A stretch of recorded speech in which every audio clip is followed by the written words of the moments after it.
Hello সবাইকে, good morning. আজকে আবারও একটি নতুন দিন শুরু করছি তোমাদেরকে সঙ্গে নিয়ে। আশা করছি তোমরা সকলে খুব ভালো আছো আর আমরাও বেশ ভালো আছি। আজকে বারটা ছিল সোমবার আর এখন ঘড়িতে বাজছে ওই 7টা। তো আজকে আর সকাল সকাল ঘুম থেকে উঠিনি কারণ ওয়েদারটা বেশ ঠান্ডা ছিল।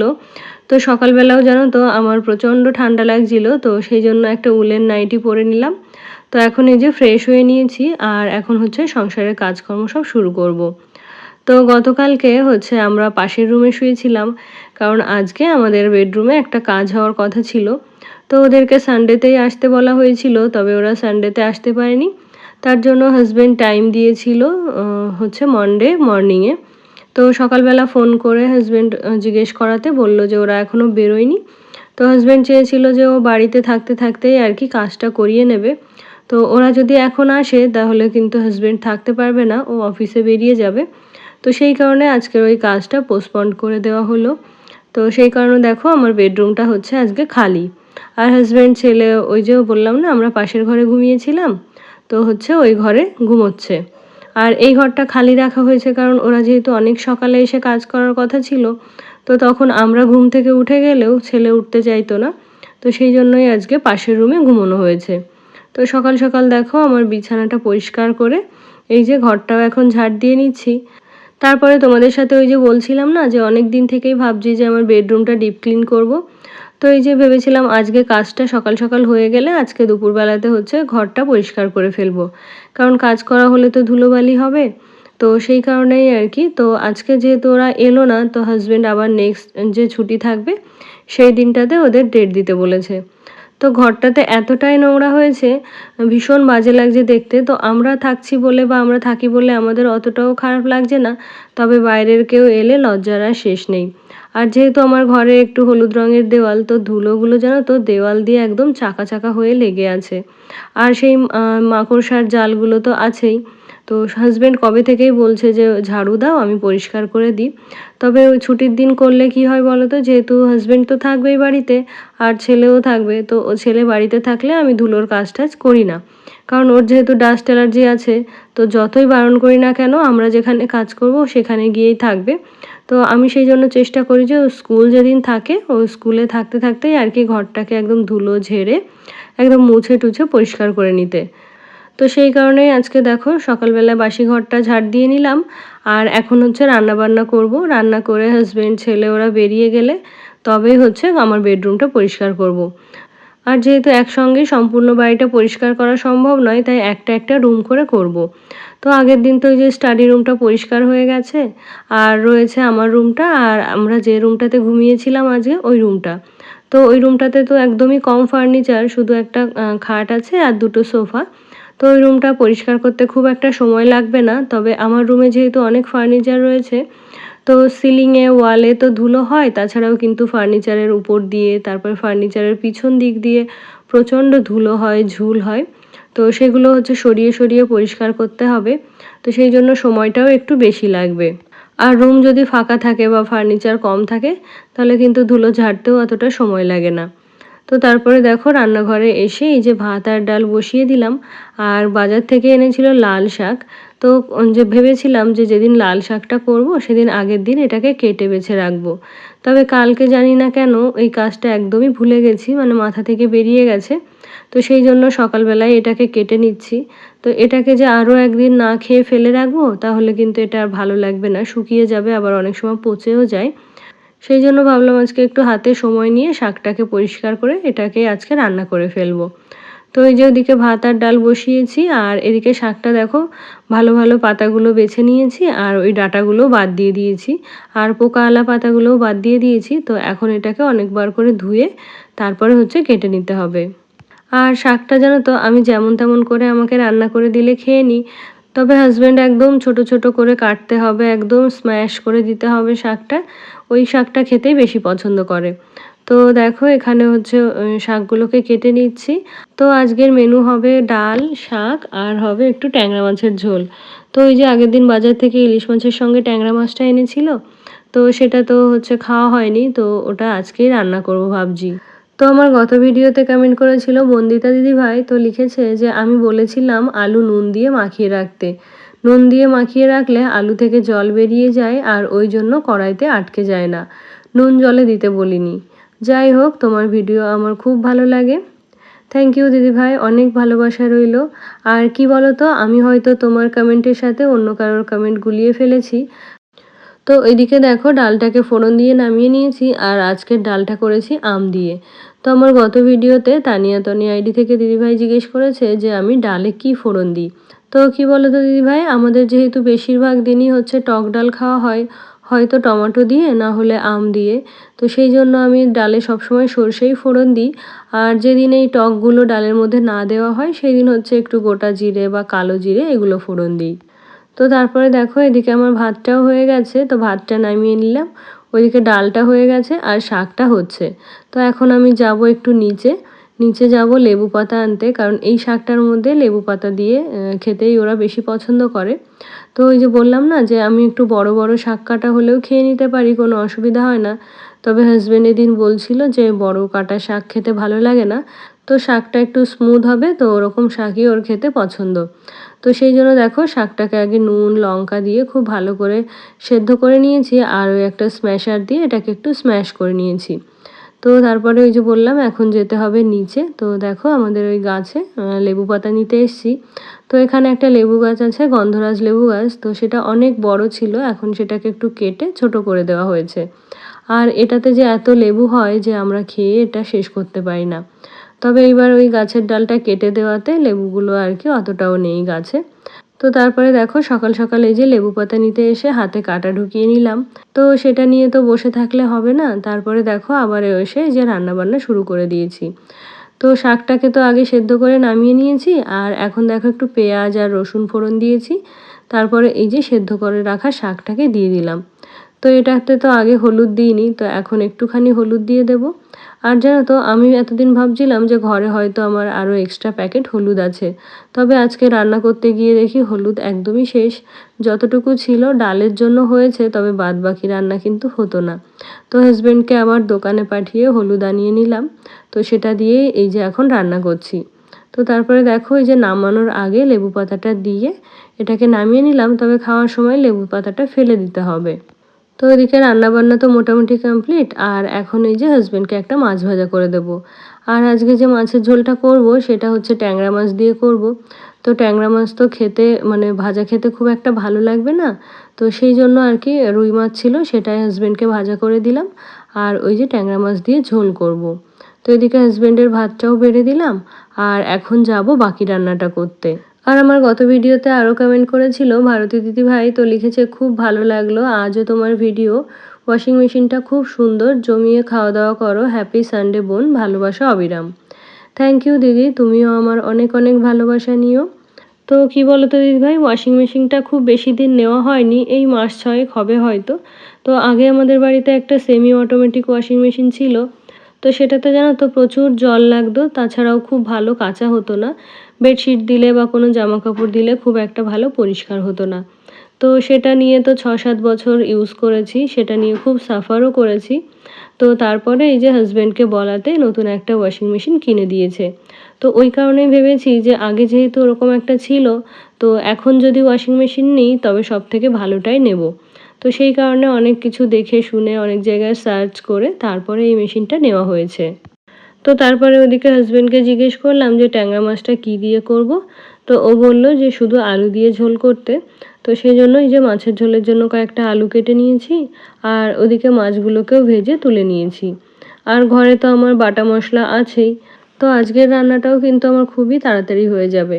আর রান্না হতে দেরি হয় কখন বলো তো, যখন হচ্ছে ওই বড় মাছগুলো থাকে, যেমন রুই কাতলা মাছ থাকে, তো ওগুলো তো ভাজতে একটু বেশি সময় লাগে। আর ওই যদি জ্যান্ত রুই কাতলা হয় তাহলে তো কোনো কথাই নেই, জ্যান্ত রুই কাতলা ভাজতে অনেকটা সময় লাগে। তো সেই জন্য ওই তরকারিগুলো রান্না করতেও দেরি হয়।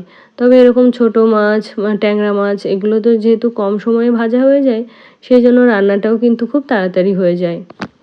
তো তারপরে দেখো, এদিকে মাছের ঝোলটা বসিয়ে দিয়ে এদিকে রান্নাঘরটা ক্লিন করে নিচ্ছি। তো এই যে রান্না করতে করতে মনে হয় যে কতক্ষণে রান্নাঘরটা পরিষ্কার করব। কারণ রান্না করতে করতে এই যে অগোছালো হয়ে যায়, ওভেনগুলো নোংরা হয়ে যায়, তো তখন ওই জন্য মনে হয় যে কতক্ষণে রান্না শেষ হবে আর কতক্ষণে রান্নাঘরটা পরিষ্কার করে নেব। তো প্রতিদিন রান্নার পরে এই একটা বড় কাজ বলা যেতে পারে যে রান্নাঘর পরিষ্কার করা। তবুও আমার মনে হয় যে এই রান্নাবান্নার পরে রান্নাঘর ক্লিন করার থেকে রাতের বেলা যে রান্নাঘর ক্লিন করতে হয় সেটা আরও বেশি কষ্টকর। কারণ সমস্ত এঁটো বাসন গুছিয়ে রাখতে হয়, তারপরে সেই রান্নাঘরটাকে আবারও ভালো করে মুছে রাখতে হয়। তো এই যে দিনের বেলা রান্নাবান্না করে একটু কম পরিষ্কার করলেও অসুবিধা হয় না, কারণ রাতের বেলা তো করতেই হয়। তবে রাতের বেলা কিন্তু ফাঁকিবাজি করলে হয় না, কারণ সকালে উঠেই ওই যে রান্নাঘরে আসতে হবে, আর তখন এসে রান্নাঘর পরিষ্কার করতে গেলে কিন্তু অনেকটা সময় লেগে যাবে। তো সেই কারণে রাতের বেলা রান্নাঘর পরিষ্কার করাটা আমার কাছে বেশি ঝামেলার মনে হয়। তো এদিকে তো মাছের ঝোলটা রেডি হয়ে গেল, আর এখন ছেলের জন্য একটু টিফিন তৈরি করব। তো ওকে আজকে টিফিনে দেব পাস্তা। তো দেখো পাস্তাটা আমি এখানে যেটা ব্যবহার করছি সেটা হলো ডিজানোর পাস্তা। তো এই যে তোমাদের সাথে আগেও অনেকবার বলেছি যে এটা হলো আটা পাস্তা। তো সচরাচর আমরা যে পাস্তাটা দোকান থেকে কিনে থাকি সেগুলো কিন্তু ময়দার পাস্তাই হয়। আর এটা হলো আটা পাস্তা। তো আমরা যারা ময়দা খেতে চায় না, ময়দাটাকে অ্যাভয়েড করি, তো তাদের জন্য কিন্তু এই পাস্তাটা ভীষণ ভালো। তো তারপরে দেখো পাস্তাটা যতক্ষণ ওদিকে সেদ্ধ হবে ততক্ষণে হচ্ছে এদিকে ছেলের স্কুল ইউনিফর্মটাও আয়রন করে নেব। আর ও গেছে স্নানে। তো আমার রান্নাবান্না কমপ্লিট হয়ে গেছে, আর এদিকে এই যে জামাটাও আয়রন হয়ে যাচ্ছে, আর শুধুমাত্র টিফিনটা তৈরি করলে আজকের মতো রান্নাঘরের কাজ আমার শেষ হয়ে যায়। তারপরে ওই যে বললাম ছেলে স্কুলে বেরিয়ে গেলে আমি নিজে খেয়ে দেয়ে তারপরে ওই যে ঘর পরিষ্কার করার কাজটা শুরু করব।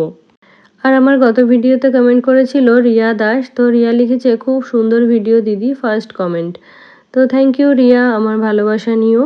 তো তারপরে দেখো চলে এলাম এই যে রান্নাঘরে। তো এসে দেখি পাস্তাটা খুব ভালোভাবে সেদ্ধ হয়ে গেছে, আর এখন এই যে কিছু ভেজিটেবল কেটে নিয়েছি। তো এগুলোই হচ্ছে আজকে পাস্তার মধ্যে দেব। তো এই যে বললাম না, পাস্তাটা যেহেতু আটার পাস্তা তাই কিন্তু ভীষণ হেলদি, আর এটাতে কোনো আর্টিফিশিয়াল কালার, ফ্লেভার বা প্রিজারভেটিভ নেই।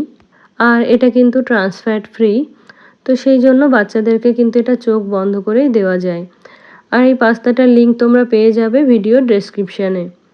তো তারপরে দেখো পাস্তাতে তো এমনি পিৎজা পাস্তা সসটা দিয়েছিলাম, আর একটু টমেটো সস দিয়ে এটাকে ভালো করে মিক্সড করে দিলাম, কারণ ওই যে মিষ্টি না হলে যেহেতু খাবে না। তো আমাদের জন্য তো ওগুলো রান্নাবান্না হয়েছে, আর এই যে গতকালকের একটু ফ্রাইড রাইস আর চিকেন ওটা ছেলের জন্য তুলে রেখেছিলাম, মানে কিছু এক্সেস হয়েছিল তো সেটাই রেখে দিয়েছিলাম। তো ওটাই কিন্তু আজকে সারাদিন খাবে। তো তারপরে দেখো আজকে হলো দ্বিতীয় দিন, আজকেও নমিতাদি কাজ করতে আসবে না। তো একটু আগেই আর কি পাশের বাড়ির কাকিমা ফোন করে বলল যে আজকে আসবে না কাজ করতে। তো এই যে ছেলেকে গাড়িতে তুলে দিয়ে এসেছি, তারপরে আমি খাওয়া দাওয়া করে এই যে বাসনগুলো মাজতে বসেছি। যেহেতু অনেকগুলো বাসন, অনেক সময় লাগবে, আর এদিকে যেহেতু সকাল থেকে একটানা কাজ করে চলেছি, খিদেও পেয়েছিল। তো খাওয়া দাওয়া করে তারপরে এই যে বাসনগুলো ধুতে বসলাম। তো কি বলতো, আগে থেকে জানা থাকলে সময়েরটা সময় ধোয়া হয়ে যায়, তবে এই জমিয়ে রেখে যখন বাসন ধুতে যায় তখন ভীষণ কষ্ট হয়। আর আমার গত ভিডিওতে কমেন্ট করেছিল রুষা পাখি আইডি থেকে। তো লিখেছে, কেমন আছো আপু, ভাতটা খুব লোভনীয়, সুন্দর ভিডিও। Thank you Rusha. আর আমি ভালো আছি গো, তুমি কেমন আছো অবশ্যই আমাকে কমেন্টে জানিও। তো তারপরে দেখো তোমাদের সাথে কথা বলতে বলতে এদিকে আমার বাসন ধোয়া কমপ্লিট। তো কালকে হচ্ছে দুপুরবেলা থেকে রাতের বেলা, তারপরে আজকে সকালবেলা সমস্ত বাসন আর কি জমিয়ে রেখেছিলাম। তো সেগুলো ধুতে অনেকটাই সময় লেগে গেল। আর কি বলতো, এই যে বাসন ধোয়া ঘর মোছার লোক থাকলে ভালো হয়, তবে নিজেরা যদি করে নেওয়া যায় না এত বাসন লাগেই না। কারণ এখানে আমার এক একজনের 3টে করে থালা, মানে 9টা থালা, তারপরে 2 সেট করে হচ্ছে তরকারি নামানোর বাটি। তো কিছু না হলেও আমাদের তো 3 রকমের তরকারি হয়। তো সেই কারণে 3টে করে তরকারি নামানো বাটি, মানে 6টা বাটি, তারপরে কড়াই, প্রেসার কুকার। তো এগুলো হচ্ছে যেহেতু জমিয়ে রাখা হয় সেই জন্য সব কিছু ডবল বা ট্রিপল লাগে। তবে যদি ওই নিজে হাতে ধুয়ে নেওয়া যায় তাহলে সময়েরটা সময়ে ধোয়া হয়ে যায়। তো ওই এক সেট বাসনেই কিন্তু সমস্ত কাজ কমপ্লিট হয়ে যায়। তো সেই জন্য এই সমস্ত বাসন ধুতেও যেমন সময় লাগে, তারপরে শুকিয়ে গেলে এগুলোকে গুছিয়ে রাখতেও কিন্তু অনেকটা সময় লাগে। তো তারপরে দেখো এই যে তোমাদেরকে বলছিলাম না যে আজকে আমরা ওই ঘরটাতে ঘুমিয়েছিলাম। তো ওই ঘরের বিছানাটাও তোলা হয়েছিল না। তো ওই ঘরের বিছানাটা তুলে ভালো করে ঝাড় দিয়ে তারপরে চলে এলাম এই যে আমার বেডরুমে। তো প্রায় 6 মাসেরও বেশি হয়ে গেছে, মানে ওই দুর্গাপুজোর আগে হচ্ছে রুমটাকে ক্লিন করা হয়েছিল, তারপরে আর ক্লিন করা হয়নি। তো ওই যে বললাম হাজব্যান্ড বেশ কয়েকদিন থেকে বলছে, মানে এতটাই চোখে লাগছিল, তো সেই জন্য না পরিষ্কার করলে আর হচ্ছিল না। তো আজকে সময় করে দেখো ঘরটাকে পরিষ্কার করে নিচ্ছি।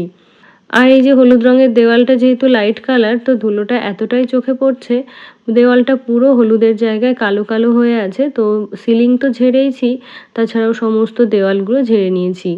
আর এই দেখো, যখনই ঘরটাকে ডিপ ক্লিন করি তখনই এই কাজটা না করলে না মনটা একদমই ভালো লাগে না। সেটা হলো কি, এই যে সমস্ত ফার্নিচারগুলো টেনে সরিয়ে এর পিছন দিকটা ঝাঁটা দিয়ে ঝেড়ে তারপরে এই দেখো এগুলোকে মুছে রাখছি। এগুলোকে মোছার পরে তারপরে শুকিয়ে গেলে আবার ফার্নিচারগুলো এই জায়গাগুলোতে রেখে দেওয়া হবে। তো এই যে ফার্নিচারের পিছনে কিন্তু প্রচণ্ড ধুলো থাকে, তো সেগুলোই আর কি আগে ঝেড়ে পরিষ্কার করে নিয়েছি। তো এই কাজটা করতে দেখে তোমরা কিন্তু অবাক হইও না, আমি কিন্তু আগে পরে একা একাই এই কাজটা করি। আর এখন যে কাজটা করব সেটা কিন্তু আরও ভয়ঙ্কর। তো এই যে আমার বেডটাকে ভাবছি এইদিকে টেনে আর একটু সরাবো, আর বেড সাইড টেবিলটাকে ওই সাইডে দিয়ে দেবো। তো দেখো, যেই কথা সেই কাজ, তো বেড সাইড টেবিলটাকে ওইদিকে দিয়ে দিয়েছি আর খাটটা একটু মিডিলে করে নিয়েছি। যেহেতু ঘরের মেঝে খুব একটা দরকার হয় না, তার জন্য খাটের দুই সাইডেই ফাঁকা রেখেছি, কারণ পরিষ্কার করতে খুব সুবিধা হবে, আবার হাঁটা চলাচল করতেও একটু সুবিধা হবে। তো সেই জন্য বেডটাকে সরিয়ে খাটের দু সাইডেই আর কি সমান জায়গা করে দিয়েছি। তো এই যে খাটটা কিন্তু ফুল লোডেড, প্রচণ্ড ভারী।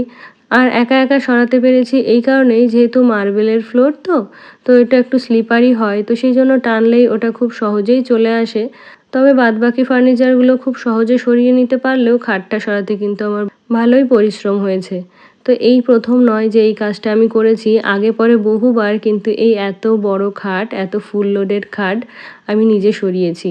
তো খাটের মধ্যে তো দুটো তিনটে ব্ল্যাঙ্কেট, তারপরে দুটো তিনটে লেপ তো আছেই। তাছাড়াও এই ম্যাট্রেসটা যে দেখছো না, এটার ওজনই ৭০-৭৫ কেজি। তো এই সব সমেত কিন্তু আমি খাটটাকে সরিয়ে ফেলেছি। আর খাটের একটা নিজস্ব ওজন তো আছেই। তো আমার এই কাজ দেখে হাসব্যান্ডও অবাক হয়ে যায়। তো কি বলতো, এই যে আজকে যেহেতু বললাম না প্রায় ৬ মাস পরে ঘর পরিষ্কার করা শুরু করেছি, তো মাথায় একটা ভূত চেপে গেছে যে আজকে যে করেই হোক ঘরটাকে পরিষ্কার করব আর ফার্নিচারগুলোকে একটু এদিক সেদিক করব। তো ওই যে দেখতেই পেলে যে আমার ড্রেসিং টেবিলটা যে পজিশনে ছিল সেটাকে চেঞ্জ করে অন্য জায়গায় করে দিয়েছি। যদিও ফার্স্ট টাইমে ড্রেসিং টেবিলটা আমার এখানেই ছিল, তবে ওই যে বলি না মাঝে মধ্যে একটু জায়গাটা চেঞ্জ করি, তো সেই জন্য আর কি আবারও সেই আগের মতো করে করে দিলাম। আর আমার গত ভিডিওতে আরও কমেন্ট করেছিল করবি, তো করবি লিখেছি, খুব ভালো লাগে দিদি তোমার ভিডিও, আর বড় ভিডিও দিলে তো মন ভরে যায়। বাট আমি ভাবি তুমি কত কাজ করো, সত্যি দিদি খুব ভালো থেকো আর এরকমভাবে এনার্জেটিক থেকো। তো থ্যাংক ইউ বোন, তুমিও আমার ভালোবাসা নিও। আর কি জানো তো, আমি যেহেতু হোম মেকার, তো এই ধরনের কাজগুলো তো আমাকে করতেই হয়। ওই যে হেল্পিং হ্যান্ড বলতে যে ঘর মোছা, বাসন ধোয়া। তবে কিছুদিনের জন্য রান্নার লোক রেখেও ছিলাম। তবে জানো তো, নিজের হাতের রান্না খেয়ে যতটা শান্তি, অন্য লোকের হাতের রান্না খেয়ে কিন্তু অতটাও শান্তি লাগে না। তো সেই জন্য তাকে কিছুদিন রাখার পরে ছাড়িয়ে দিয়েছি। এখন নিজের পছন্দ মতোই অল্প কিছু হলেও রান্না করে নিই। তো এটাই ভালো লাগে। আর এনার্জেটিক তো থাকতেই হবে বোন, কারণ এই যে সংসারের যে সমস্ত কাজ, এগুলো আজকে না করলেও দুদিন পরে তো আমাকেই করতে হয়। তো সেই জন্য এনার্জেটিক না থেকেও কোনো উপায় নেই। তুমিও খুব ভালো থেকো বোন, আর আমার ভালোবাসা নিও। তো তারপরে দেখো, আমার বেডরুমটা মুছে আর এদিকে ডাইনিংটা মুছে কিছু জামা কাপড় ছিল, তো সেগুলো হচ্ছে মেশিনে কাচতে দিয়ে দিয়েছি। তো আজকে আর পুরো বাড়িটা মুছিনি, রান্নাঘরটা তো সেই বাসন মাজার পরেই মুছে নিয়েছিলাম। আর এখন আমার রুমটা আর এই ডাইনিংটা মুছে নিলাম। তো তারপরে জামা কাপড়গুলো কাচতে দিয়ে এই যে স্নান করে এলাম। তো এখন হচ্ছে পুজোটা সেরে নেব। আর আজকে বলতে পারো একটু বেশিই কষ্ট হয়ে গেছে, মানে বেশিই চাপ নিয়ে ফেলেছি। তো এখন হচ্ছে খাওয়া দাওয়া করব, তারপরে হচ্ছে জামা কাপড়গুলো কাচা হলে ওগুলোকে ছাদে মেলতে যাব। তো বেশ কয়েকদিন ধরে ওই সোফা কাভার, তারপর ডাইনিং টেবিলের চেয়ারের কাভার, ওগুলো সব তুলে রেখেছিলাম। তো এই যে বেডশিটগুলোর সাথে একসাথে কাচবো বলে ওগুলো আর কি কাচা হচ্ছিল না। তো তারপরে দেখো, এদিকে পুজো সেরে আমার খাবার নিয়ে চলে এলাম। আর ওই যে আজকে যা যা রান্না হয়েছিল সেগুলোই আর কি নিয়ে বসে পড়েছি। তারপরে আমার গত ভিডিওতে আরও কমেন্ট করেছিল সঙ্গীতা সরকার, তো লিখেছে ভালোই লাগলো ভিডিওটা, থ্যাংক ইউ। আরও কমেন্ট করেছিল হাউসওয়াইফ ঝুমা দিদি ভাই, তো লিখেছে খুব সুন্দর লাগলো, থ্যাংক ইউ দিদি ভাই। তো তারপরে তখন ওই যে বেডশিটটা তো নিয়ে গেছিলাম কাচার জন্য, তবে বেডশিটটাকে আর পাতা হয়েছিল না। তো এখন খাওয়া দাওয়া করে এসে যেহেতু একটু বিশ্রাম করব, তাই ভাবলাম আগে বেডশিটটা বিছিয়ে নিই। তো এই যে বেডশিট বিছিয়েছি, কিছুক্ষণ বিশ্রামও করেছি। আর এখন দেখো কিছু জামা কাপড় ছিল, তো সেগুলোকে হচ্ছে গুছিয়ে নিচ্ছি। আমার গত ভিডিওতে আরও কমেন্ট করেছিল পাপিয়া ঘোষ, তো পাপিয়া দি লিখেছে যে রাধে রাধে। রাধে রাধে দিদি। আমার গত ভিডিওতে আরও কমেন্ট করেছিল জয়া চ্যাটার্জি দিদিভাই, তো দিদিভাই লিখেছে খুব ভালো লাগে তোমাকে। তো থ্যাংক ইউ দিদিভাই, তুমিও আমার অনেক ভালোবাসা নিও। তো তারপরে দেখো এখানে বসে বসে সমস্ত জামা কাপড়গুলো ভাঁজ করে নিলাম।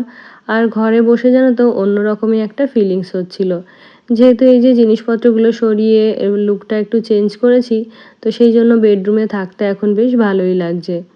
তো তারপরে দেখো এখন ঘড়িতে বাজে ওই 4টে। তো ছেলের স্কুল থেকে আসার সময় হয়েছে, তো কিছুক্ষণের মধ্যে ওর গাড়ি ঢুকবে, তো এখন হচ্ছে যাচ্ছি ওকে আনতে।